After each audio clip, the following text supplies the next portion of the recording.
Hello, everyone. Welcome to Wind Down Friday. Today, our guest is Steve Sanghi, retired CEO and current chair of the board for Microchip Technology. Hi, Steve. Welcome aboard. How is it going?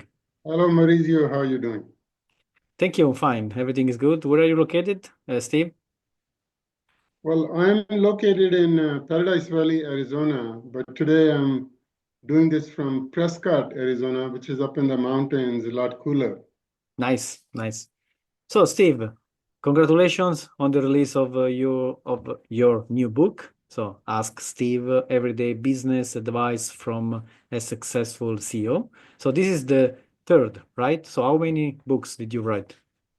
Yes, I wrote three books. The first book, Driving Excellence, came out in 2006. My second book, Up and to the Right, came out last year and was very successful, was a bestseller for a few weeks. And my third book, Ask Steve, was just released on October 16th. Nice. So, Steve, can you share with us what inspired you to compile your popular advice column into this book? So maybe tell our community more about this column, and so additionally, moreover, what are some of the key topics and insights readers can expect to find? How do you hope this book will benefit professionals at different various stages of their career? Okay. Well, I am always inspired to help others from what I have learned. I had a very successful career, and I learned a lot during my career through my successes and some rare times through my failures. My column ran in Arizona Republic from 2007 to 2014. Those columns are no longer accessible. Mhm. So the compilation of the column in this book gives the current generation of employees, managers, CEOs, investors, and others the opportunity to ask the same questions and get the answers from my eyes. There are 27 chapters in the book, and each chapter covers a topic through a series of questions. Some of the notable chapters and popular questions are about job promotions, layoffs, discrimination, harassment, dealing with company mergers, coping with management shortfalls, investing, estate planning, and others. Nice. So indeed, there are many topics in your book. So let's focus on a few of them. So in a section, job promotion at work section. So please correct me. You emphasize the importance of identifying and addressing employee weaknesses. So for their long-term career growth.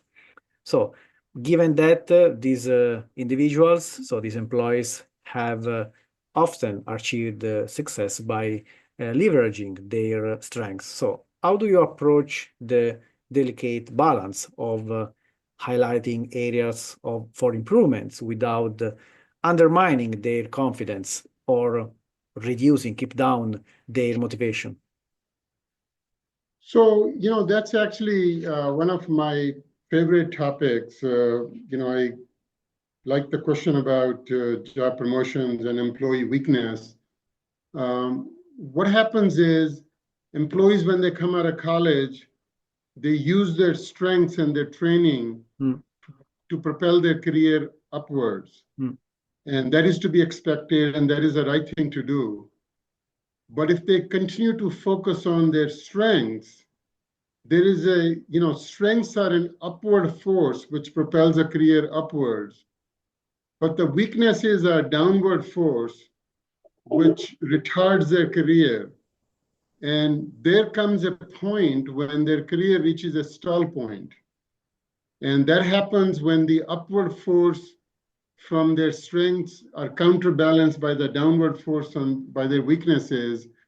And then their career stalls out and they are no longer able to really get further promotions. And you see this in every company. People stall out at supervisor level or a director level or a VP level. Um, so what I recommend is that the company should develop a program, a 360-degree program, which continuously looks at employees from all angles, appreciate their strengths, but identifies their weaknesses, and have the employees work on their weaknesses, which will then propel their career further. And if it is done for all the employees, it's a part of the culture, then it is not demotivating and it's not seen as a problem in identifying the weaknesses. So, Steve, you have discussed also the need for engineers to learn skills like project management, teamwork. So, do you believe academics, so universities, I mean, should integrate more practical real-world training into their program curriculum? So, how could they do this effectively? So, how can merge in their program?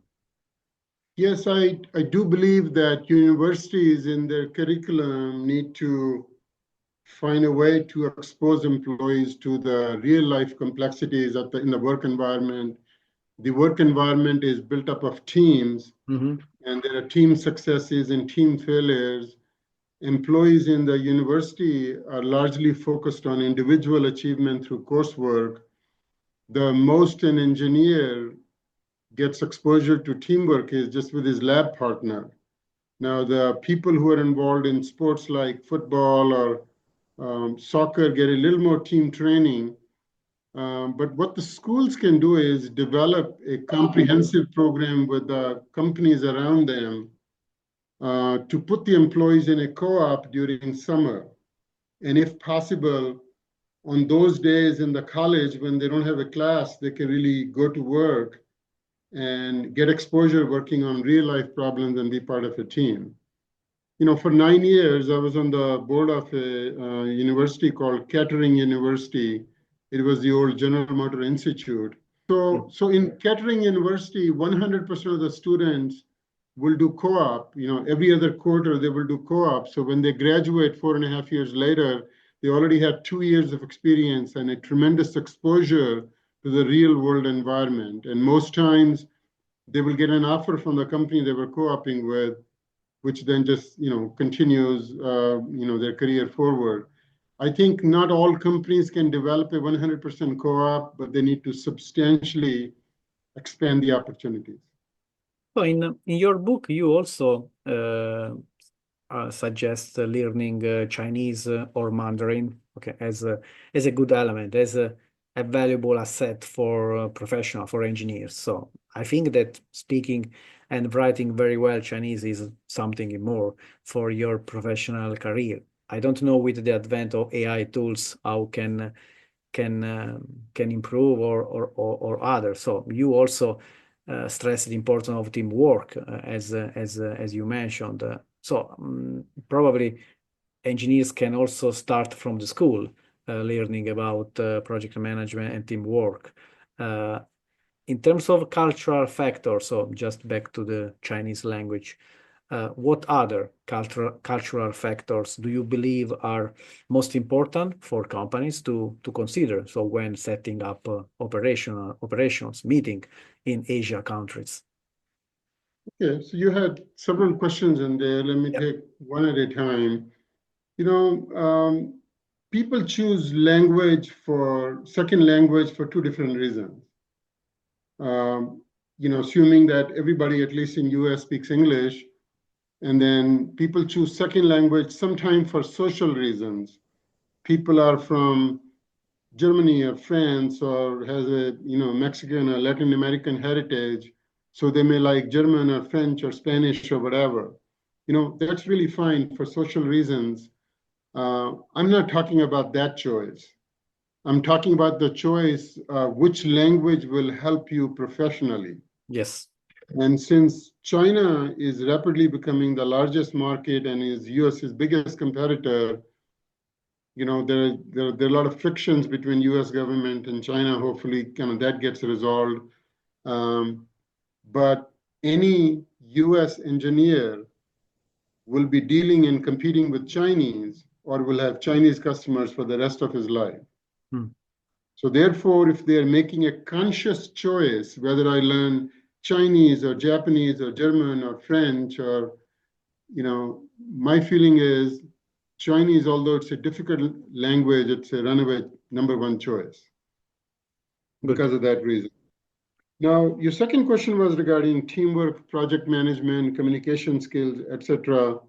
Where I'll go back to my co-op idea, where universities should develop co-op programs with the companies around them and give project management exposure to to the students. And as far as the verbal and communication skills are concerned, they need to develop that, socially at school or wherever, join a society, participate in debates, or, really get practice in presenting or public speaking or whatever. Now, your third question was regarding the cultural factors. What are most important to consider when setting up operations in Asia? I had a couple of questions on that, which I answered in my book. And I actually did not consider the country's cultural factors for making a decision. I think the decision largely need to be made based on the cost of labor, availability of trained personnel, infrastructure, business-friendly government policies, foreign export zones, tax rates, and others. When it comes to culture, we usually hire some local management, whether it's in China or Japan or Malaysia, wherever, have local management which helps the Western management, deal with those cultural issues. But I think, I see success in every country. So, all these cultures can be successful. And when it comes to making a decision on where to put the plant, I put all those other factors well ahead of really the culture. So, talking about Asia, so in your opinion, how will the landscape of manufacturing in Asia evolve in the next 5, 10 years? Are there emerging markets or trends that we need to watch? Yes, I think, if you look at what has happened over, last 40 years, the US used to outsource to the 4 Asian tigers, which was Taiwan, Hong Kong, Korea, and Singapore. And, they all got a lot of the Western outsourced work. In addition to that, Taiwan built a PC infrastructure. I think, Korea built a cell phone infrastructure. Singapore built a disk drive infrastructure. And Hong Kong built a lot of other outsourcing plants and became the gateway to China. And all those countries are not terrible countries anymore. So then in the last 20 years, the business started going to China. And a lot of the outsourcing in the last 20 years has predominantly happened in China. And now China and US are on a collision course, politically and, government to government. And it's becoming much more difficult. And I don't know what would happen with tariffs and everything else. So US companies and other Western companies are now trying to move manufacturing out of China. And when they're building new plants, they're no longer going to China. And I think, some of those plants are going to Malaysia, some are going to Vietnam, some are considering India, Indonesia, and others. So I think that's the change that is happening. Instead of going to China, going to one of those other countries. Now, I think, I prefer a plant in a country that speaks English. It's a big help. And there's really only one country where English is very well spoken there, and that is Philippines. It's both low cost, the government is stable, and the English speaking, so it's a very, very good place to go. And Microchip has 2 plants there and may have another one in future. There are other countries which are very good, like Thailand, they do very well. Malaysia, they do very well. Also low-cost country. We have 2 plants in Thailand too, but Thailand is not English speaking. Now, we went to Thailand for a host of other reasons which are beyond the scope of this interview today. But if a company is brand new, doesn't have an Asian plant, and wants to put the first one, I would choose Philippines. Okay. So you mentioned India. So I have a question about India, but before that, so you did meetings, talking with different people in America. So just stay in terms of America and Asia. What are some common mistakes that you noticed, you have observed that Americans make in terms of business, in business interactions in Asia? So how they can avoid, how we can avoid these mistakes? So, I think a lot of the mistakes are, cultural kind of mistakes, which, when we go into a country, we train our people Mhm. to adopt some of the cultural norms. And I wrote about this in my book also.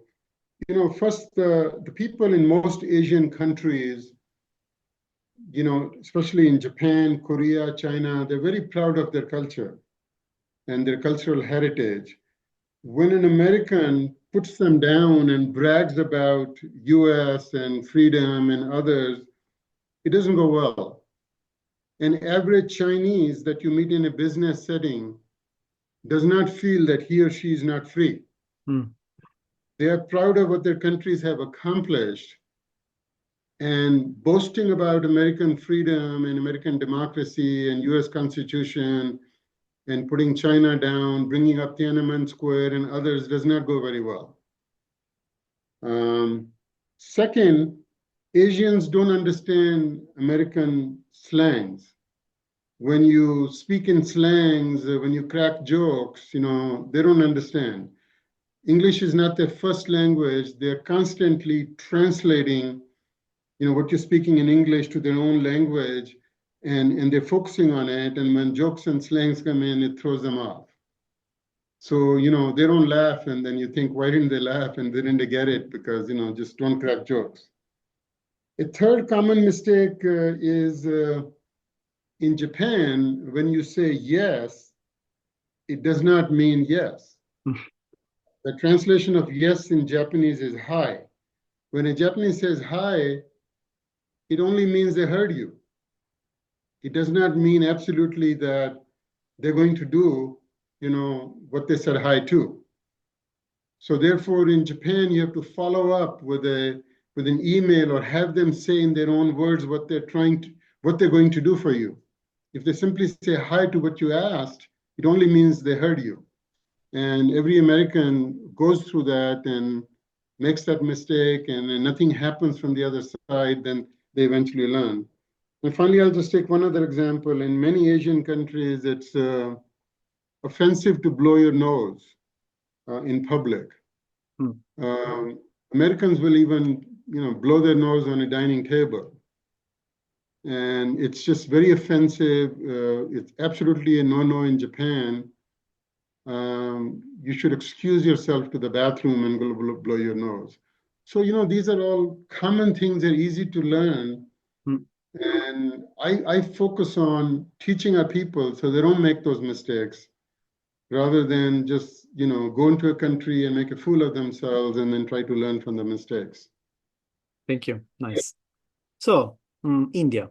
So, how do you see India against competitors like China and other countries that you mentioned, Thailand, Philippines, and so on? So, in terms of attracting external investment, foreign investments in electronics, how do you view the impact of also recent government initiatives in India with the goal to boost manufacturing and to boost the electronics market sector? So I think, again, if you, go back 40, 50 years ago, when Taiwan, Korea, Hong Kong, and Singapore were growing as four Asian tigers and taking up a lot of manufacturing, India missed a lot of that outsourcing. They missed the cell phone manufacturing, disk drive manufacturing, computer manufacturing. They didn't get the assembly plants, they didn't get the fabs. Why was that? I think it was, there was always I would say there was always a bias towards, and they looked at foreign investments with suspicion.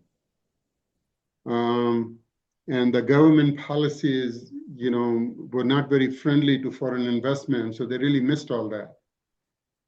And, then in about 1990 timeframe, a new government came in. India started to liberalize the policies and invited foreign investment. And in the last 30 years, and we have seen every large Western companies from Microsoft to Cisco's to Intel's to Apple's to others have, large design centers and others in India, and India's economy has grown rapidly because the government policies are now very friendly to business.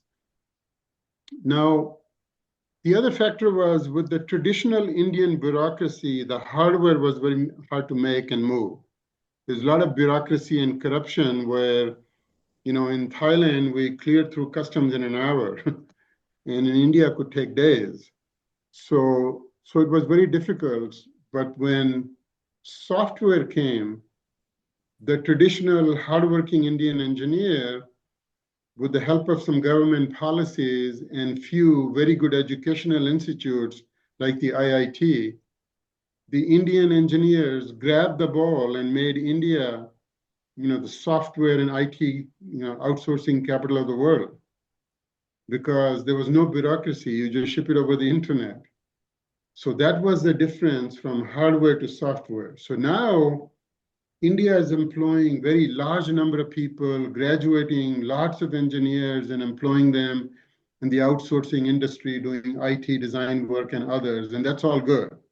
Yeah. That's the professional class, which is doing very well. Now, when you get to the labor class, to get them the jobs and grow that part of the business in manufacturing, India still has work to do. They still need to attract the next generation of assembly plants, test plants, and fabs. Now, few state governments are trying, and there are some new government policies that are trying to attract some of these assembly plants and fabs. And I certainly hope they're successful, but they have work to do in that area. Thank you. So, Steve, you are involved together with your wife, Maria, in projects to providing young people with access to STEM education with the Boys and Girls Clubs of Greater Scottsdale and North Arizona University. So please correct me if I'm wrong. So could you tell us more about these projects, these activities? What motivated you to support these initiatives?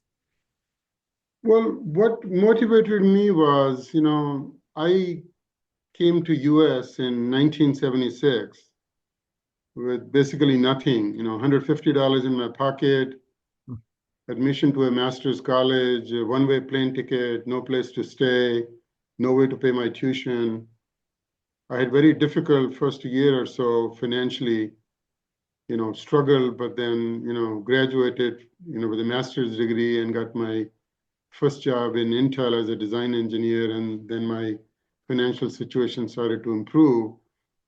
And, that was 1978 when I got my first job. So fast forward now, to 2024, over the last 44 years, this country has given me everything I achieved. Over these 44 years, the opportunities that have been given to me and I took advantage of, I'm just very much thankful to the country, the state of Arizona, what I've been able to achieve. And I achieved more than I ever imagined what I could achieve, more than what I expected of myself, and more than anybody expected of me. So when I stepped down from my CEO role in March of 2021, for the last 3 years, I've been looking for a way to give back. And I made smaller philanthropic donations here and there, but I wanted to do something very significant, something that is a gift that is not a one-time gift, but it kind of keeps giving forever. And through series of interactions with community and colleges, culminated into this gift, 2 different gifts. One is a $10 million gift to Northern Arizona University, and they're naming the engineering college to be Steve Sanghi College of Engineering. And I'm hoping that with this gift, it will lift up the curriculum, support the faculty, support the dean, build up the labs, hire more students, and grow the students to meet the needs of the Arizona economy, as a lot of the fabs and others are coming in. We're also planning to build a fab at the campus in NAU. And you know, these students will grow Arizona's economy, which will send more students there. And it's a gift that is evergreen, it keeps giving. And same is the case with Boys and Girls Club. I got introduced to them a few years ago. And what they are doing with the kids is absolutely incredible. You know, a few years ago, I had a chance to be a judge to pick up the Youth of the Year from 9 different branches of Boys and Girls Club. And I read their essays and I interviewed the students. You know, one of the finalists was a survivor from a suicide attempt. Another one had no life at home. You know, the father beat on the wife and kids, and the mother was a drunk. And when she went home, she didn't have a life. Her home was in the club. When she came to club, she felt safe, and it was a sanctuary. And she was supported by teachers and mentors who were, you know, growing her. And she was headed to college. You know, that would never have happened without the Boys and Girls Club. So I was so impressed what they did. I started a Steve Sanghi Scholarship Award, yearly scholarship to one of the students. And then the chance came where they were building the 10th branch of the Boys and Girls Club of Scottsdale. And I decided to make a $5 million donation for them to build that club. And they named the club Steve and Maria Sanghi Branch, which would again be a gift that will keep giving for decades. Mm-hmm. So that's really what motivated me to give back, because this country and Arizona has given me so much. And, you know, this is really almost nothing out of what I have been able to accomplish over the last 46 years. And I hope I find other opportunities to make a similar difference. Nice. Thank you, Steve. So it has been super talking with you. Just in conclusion, so what my last one question is, what key message or takeaway would you like to share, to give to our audience? Well, you know, read my book, Ask Steve, Everyday Business Advice from a Successful CEO. The book contains practical advice about everyday problems faced by employees, managers, CEOs, investors, marketeers, job seekers, students, international business people, and others. In most businesses today, you know, the pace of business is accelerating and the complexity is increasing. Many times you don't have time to waste and don't have time to make mistakes. And therefore, employees and managers and CEOs and investors and others, when they have questions, you know, I have pulled together this book through 7 years of such questions asked by the last generation of students, employees, managers, CEOs, and from the readers of Arizona Republic, who represented from all walks of life. I answered those questions from my firsthand experience, which I gained in driving Microchip, you know, to the leading ranks of semiconductor companies. And so I pulled this book together with all those questions and answers, so the current generation of people from all walks of life can have that advantage and possibly avoid some mistakes. And it can be a constant reference on their desk. There are always multiple ways of doing things. They can do it their way, but at least they have a answer from a successful CEO in how Steve Sanghi would do it. Mm-hmm. You could do it that way, or you could modify it. I hope it helps them.